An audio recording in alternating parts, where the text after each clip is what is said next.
Mesdames et messieurs, bonjour. Je suis tout à fait ravi de vous retrouver dans cette nouvelle édition dans votre émission semi-hebdomadaire l'Égypte à l'une, votre fenêtre sur le monde égyptien, votre fenêtre sur les grands événements qui ont marqué que ce soit la scène politique, économique ou même la scène du tourisme ici en Égypte durant les derniers jours. Très vite, donc, nous allons commencer cette nouvelle tournée dans le monde égyptien par les activités présidentielles.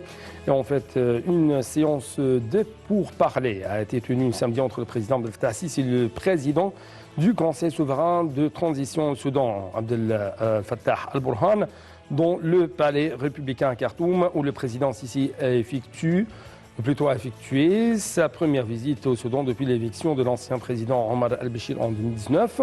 Le président Sisi a également examiné avec de hauts responsables et dirigeants soudanais les divers dossiers de coopération commune, les moyens de renforcer les relations bilatérales dans les domaines militaires, sécuritaires et économiques, et les développements des questions régionales et continentales, notamment le barrage de la Renaissance.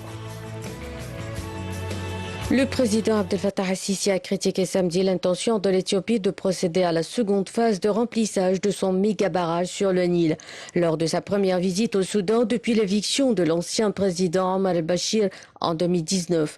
Dans une déclaration diffusée par la télévision soudanaise, le président el-Sisi a affirmé que l'Égypte rejetait la politique qui consistait à imposer un fait accompli et à étendre le contrôle sur le Nil bleu via des mesures unilatérales sans tenir compte des intérêts du Soudan et de l'Égypte. Le président s'exprimait à l'issue d'entretiens avec le chef du Conseil souverain de transition soudanais, le général Abdel Fattah al-Burhan, et avec le premier ministre Abdallah Hamdouk. Le Soudan, l'Égypte et l'Éthiopie mènent depuis près d'une décennie des négociations concernant la gestion et le remplissage du réservoir du grand barrage de la Renaissance sur le Nil bleu. Le projet lancé en 2011 est destiné à devenir la plus grande installation hydroélectrique d'Afrique. L'Égypte, qui dépend du Nil pour environ 97% de son irrigation et de son eau potable, considère le barrage comme une menace pour son approvisionnement en eau. Le Soudan espère que le barrage régulera les inondations annuelles, mais craint que ses propres barrages ne soient endommagés si la seconde phase du remplissage est enclenchée avant de parvenir à un accord. De son côté, le président du Conseil de souveraineté de transition, le lieutenant général Abdel Fattah el-Burhan, a salué la visite du président Abdel Fattah el-Sisi à Khartoum, indiquant que sa rencontre avec le président el-Sisi au palais républicain a confirmé la coopération et la coordination entre le Soudan et l'Égypte et les dirigeants des deux pays. Il a remercié le président el-Sisi pour sa réponse à l'invitation de se rendre au Soudan à un moment où le pays traverse une phase de transition qui connaît plusieurs difficultés, indiquant que la transition nécessite des efforts concertés et un soutien des frères et amis. Il a déclaré que la visite du président el-Sisi est considérée comme un véritable soutien à la révolution et au peuple soudanais car elle vise à renforcer les liens fraternels entre les deux pays. Le général el-Burhan a remercié le gouvernement et le peuple égyptien pour leur position honorable et solidaire envers le Soudan et le gouvernement de la période de transition pour l'établissement et le renforcement de la gouvernance démocratique que le Soudan et le monde visent à atteindre dans une période de transition saine et solide. Il a souligné que les deux parties ont discuté de tous les dossiers qui soutiennent la coopération conjointe et attendent des visions unifiées qui servent le progrès des deux peuples et contribuent à la stabilité dans les deux pays. Justement, avant, bien sûr, cette visite effectuée samedi dernier par le président Abdel Fattah el-Sisi, le qu'a accueilli mardi dernier le ministre soudanais des Affaires étrangères lors de sa première visite en Égypte en tant que ministre des Affaires étrangères du gouvernement de la Révolution soudanaise. D'autre part, on trouve que le Soudan et l'Égypte ont signé un accord de coopération militaire le mardi 2 mars 2021. Cet accord vise en fait à permettre aux deux pays de faire face aux défis communs menaçant leur sécurité nationale. Signé par Mohamed Farid, chef d'état-major des forces armées égyptiennes, et son homologue soudanais Mohamed Ousmane Al-Hussein dans la capitale soudanaise, Khartoum. Cet accord de coopération militaire vient entériner en fait des discussions très importantes qui se sont tenues depuis plusieurs mois entre les deux parties. Des explications tout de suite dans ce reportage signé d'Alia Karam. Le chef d'état-major de l'armée soudanaise, Mohamed Othman Al-Hussein, et son homologue égyptien, le lieutenant-général Mohamed Farid, ont signé un accord de coopération militaire lors d'une réunion du comité militaire égypte-soudanais à Khartoum mardi. L'accord vise à assurer la sécurité nationale des deux pays et à les doter de forces armées expérimentées, comme l'a déclaré dans un communiqué le chef d'état-major de l'armée soudanaise. Le lieutenant-général Al-Hussein a également salué le soutien de l'Égypte au Soudan. De son côté, le chef d'état-major de l'armée égyptienne, Mohamed Farid, a déclaré que l'Égypte souhaitait consolider ses liens avec le Soudan dans tous les domaines, en particulier dans les domaines militaires et sécuritaires. Le lieutenant-général Mohamed Farid a conduit une délégation militaire de haut niveau à Khartoum pour participer à la 7e réunion du comité militaire conjoint égypte-soudanais, dirigé par les chefs d'état-major des deux pays, dans le cadre de leur coopération militaire commune. L'Égypte et le Soudan ont élargi leurs relations communes en matière de sécurité depuis que le lieutenant-général Abdel Fattah al-Burhan est devenu président du Conseil de souveraineté de transition du Soudan à la suite de l'éviction de l'ancien président Omar al-Bashir. En novembre dernier, les unités de l'armée de l'air soudanaise et des groupes de commandos égyptiens ont mené un exercice conjoint Égypte-Soudanais Nile Eagles One, le premier en son genre. Lors d'une visite de Farid à Khartoum en novembre, les chefs militaires égyptiens et soudanais ont convenu d'accélérer la coopération commune dans les domaines sécuritaires et militaires. Ils ont également convenu de réaliser davantage d'exercices pour toutes les branches des forces armées et d'intensifier la coopération dans les domaines de la formation, de la sécurité des frontières et de la lutte contre le terrorisme, ainsi que dans les secteurs de l'assurance technique et de l'armée. Depuis quelques années, l'Égypte essaye de se renforcer sur le plan de la défense en améliorant notamment son arsenal militaire et en signant des accords de coopération sécuritaire.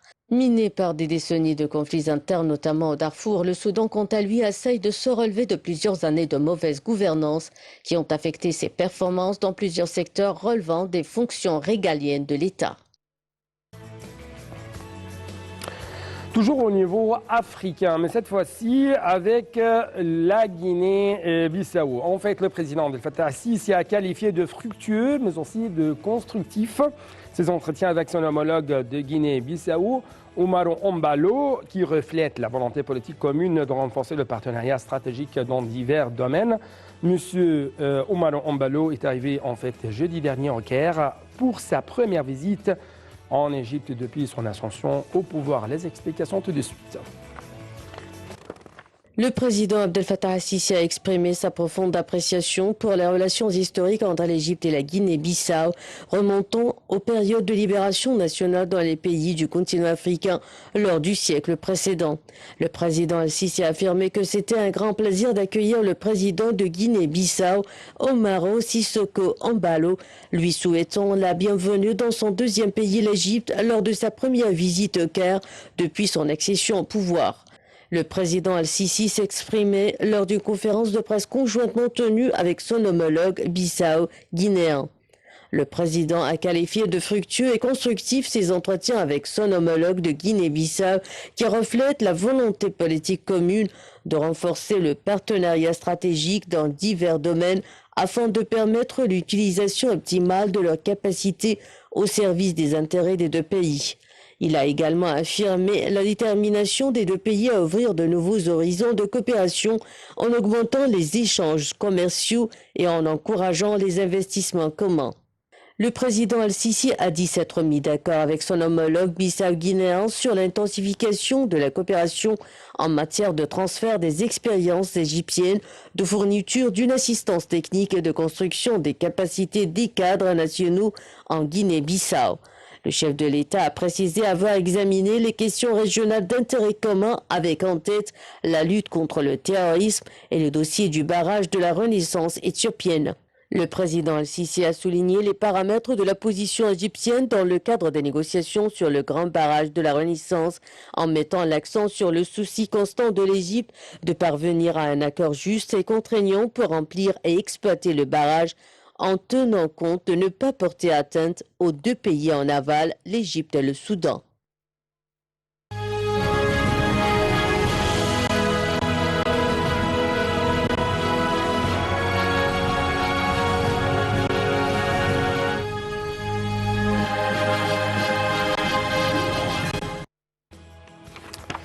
La Somalie remercie en fait le président Abdel Fattah al-Sisi. Donc c'est le grand titre, mais les explications tout de suite. L'ambassadeur du gouvernement fédéral somalien en Égypte, Elias Cheikh Omar Aboubakar, a adressé ses remerciements au président Abdel Fattah al-Sisi pour son appui à apporter à l'enseignement somali. Lit-on sur le site d'information du journal Lyoum Seba. Abou Bakar, également délégué permanent de la Somalie auprès de la Ligue arabe, a fait état de l'arrivée vendredi d'un certain nombre d'étudiants somaliens au Caire dans le cadre des bourses offertes chaque année aux étudiants de son pays dans les universités égyptiennes. Le diplomate somalien a, dans ses déclarations, qualifié de profondes les relations qui relient l'Égypte, la Somalie sur le plan culturel, ajoutant que le président Sisi avait approuvé en octobre 2014 de hausser à 200 le nombre de bourses universitaires offertes aux Somaliens pour étudier en Égypte. Donc, comme vous venez de regarder, on a essayé de vous présenter presque les grands efforts déployés par l'Égypte sur la scène africaine, sur sa profondeur tout à fait intime. D'autre part, l'institution religieuse de prestige, ou même de renommée internationale, l'Azhar tient à promouvoir la coopération avec l'Australie. Avec plus de détails, Dr Ahmad At-Taïb, le grand imam d'Al-Azhar, la plus haute institution de l'islam dans le monde, a affirmé l'attachement de l'Azhar à promouvoir la coopération avec l'Australie dans tous les domaines culturels, scientifiques et religieux, l'accueil des étudiants et la formation des imams et des prédicateurs. Lors d'un entretien avec l'ambassadeur d'Australie au Caire, Glenn Miles, Cheikh Taïb a affirmé qu'Al-Azhar inculque aux étudiants étrangers la bonne compréhension des principes de l'islam, le rejet des idées erronées et le renforcement des valeurs de paix et de coexistence, d'où le souci des pays du monde de les envoyer dans cette institution prestigieuse afin de devenir les piliers de la stabilité sociale dans leurs pays respectifs. Le diplomate australien, pour sa part, reconnu le rôle considérable joué par l'Azhar et du grand imam pour la diffusion de la pensée de juste milieu de l'islam, la pensée modérée, et a affirmé même que son pays projetait de promouvoir les relations avec l'Azhar, de profiter même de ses expertises en matière de da'wah, aux prédications, de bénéficier de son rôle mondial axial dans la promotion de l'idéologie du dialogue, de la coexistence pacifique.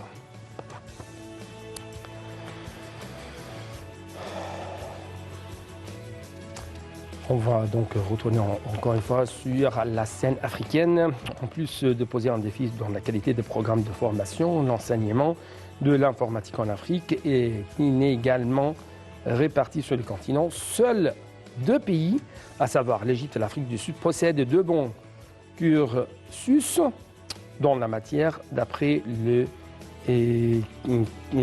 KS Ranking 2021. Donc, le classement de l'enseignement au niveau africain, les explications de ce classement dans le prochain reportage. Le classement thématique 2021 de Kwakweli Simmons montre que des 9 universités africaines présentes dans le classement des meilleures universités dans le domaine de l'enseignement des sciences informatiques, 6 sont égyptiennes et 3 sud-africaines. L'université la plus performante du continent dans le domaine des sciences informatiques et systèmes d'information est l'université du Caire qui, au niveau mondial, se classe dans le top 200. Elle est suivie de l'université de Ain Shams en Égypte et l'université du Cap en Afrique du Sud, toutes deux classées entre la 301e et la 350e place. Les autres établissements du classement sont respectivement l'université d'Alexandrie en Égypte, l'université américaine du Caire en Égypte, l'université de Pretoria en Afrique du Sud, l'université Helwan en Égypte, l'université Mansoura en Égypte et l'université de Stellenbosch en Afrique du Sud. Les classements de Kwakweli Simmons fournissent des analyses comparatives sur les performances de 14 435 programmes de formation universitaire individuelle suivis par des étudiants de 1452 universités qui se trouvent dans 86 sites dans le monde. Ils se concentrent sur 51 disciplines académiques et 5 grands domaines de facultés, à savoir arts et sciences humaines, ingénierie et technologie, sciences de la vie et médecine, sciences naturelles, et sciences sociales et gestion.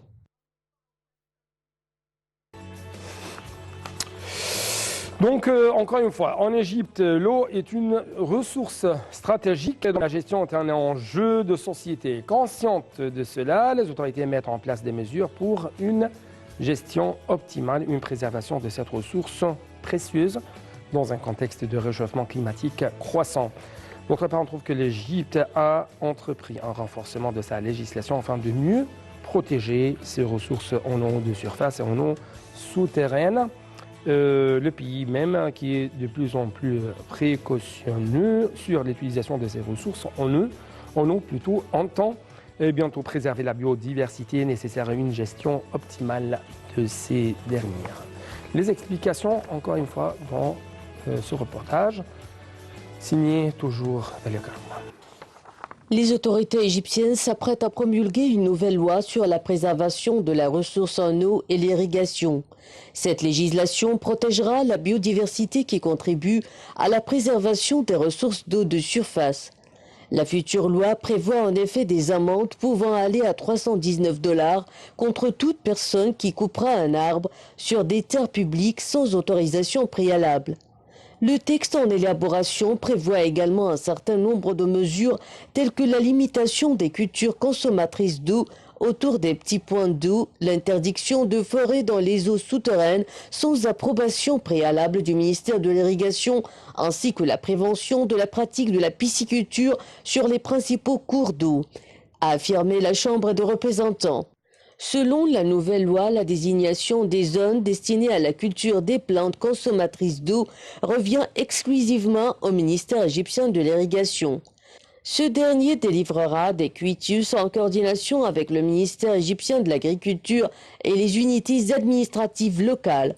Le Parlement égyptien indique aussi que la législation accompagnera la prévention contre la pollution et le gaspillage de l'eau. Ces mesures visent principalement à préserver l'écosystème du Nil dont l'Égypte dépend pour son alimentation en eau. Pour le cours d'eau, les arbres jouent un rôle de stabilisateur des côtes, prévenant ainsi l'érosion côtière. Ils améliorent également la qualité de l'eau en fixant le sol et en permettant d'épurer le liquide par les micro-organismes contenus dans leurs racines, tout en offrant un abri à la faune aquatique. Nous avons donc actuellement une nouvelle en ce qui concerne l'archéologie égyptienne. Près de 600 animaux domestiques ont été exhumés par des archéologues polonais dans l'antique port de Bérénice. Enterrés avec soin, les corps révèlent les liens sentimentaux entre les Égyptiens et leurs bêtes, chéris de leurs vivants, hors de tout contexte sacré. On sait que Bérénice était un port stratégique depuis sa fondation pour les échanges commerciaux avec l'Inde ou la péninsule arabique, mais la ville égyptienne recelait d'autres secrets derrière ses murs. Sous un vieux dépotoir romain, quelques strates plus bas encore, des archéologues de l'Académie polonaise des sciences ont trouvé en 2011 des restes de petits animaux, des chats, des chiens et quelques singes inhumés à l'époque où le port faisait partie de l'Empire romain. Contrairement aux cimetières d'animaux de la vallée du Nil, les chats, chiens et singes n'étaient pas momifiés à Bérénice, n'ont semblé avoir participé à aucun rituel de sacrifice et n'étaient pas disposés à côté de cadavres humains. Ces animaux n'étaient donc sans doute pas destinés à accompagner leurs propriétaires dans l'au-delà ou à servir d'offrande à ces divinités. Peut-être n'ont-ils pas eu droit à la momification à cause du caractère profondément provincial du site et l'absence d'experts en embaumement dans la région, tout simplement. Cette fois-ci, chers téléspectateurs, nous allons jeter plus de lumière sur le scorpion. Bien sûr, c'est une chose tout à fait dangereuse, mais aussi on trouve dans le prochain reportage que le venin de scorpion fait actuellement l'objet de recherches scientifiques et pourrait être utilisé dans le traitement de nombreuses maladies, dont le cancer. Les Égyptiens Ahmad Abou Saoud et Ala Sabah se sont donc lancés dans la chasse aux scorpions pour extraire leur venin, l'un des plus chers au monde. Donc les explications seront tout de suite en compagnie de notre collègue Dalia Karoum. Dans l'oasis de Dakhla, à environ 800 km au sud-ouest du Caire, en Égypte, se trouve un laboratoire spécialisé dans l'extraction de venin de scorpions. Dénommé le Royaume du Scorpion, l'entreprise possède des milliers de scorpions de plusieurs espèces vivant dans des bocaux et disposés sur des étagères. Le gramme de venin de scorpion se vend à environ 7 000 $.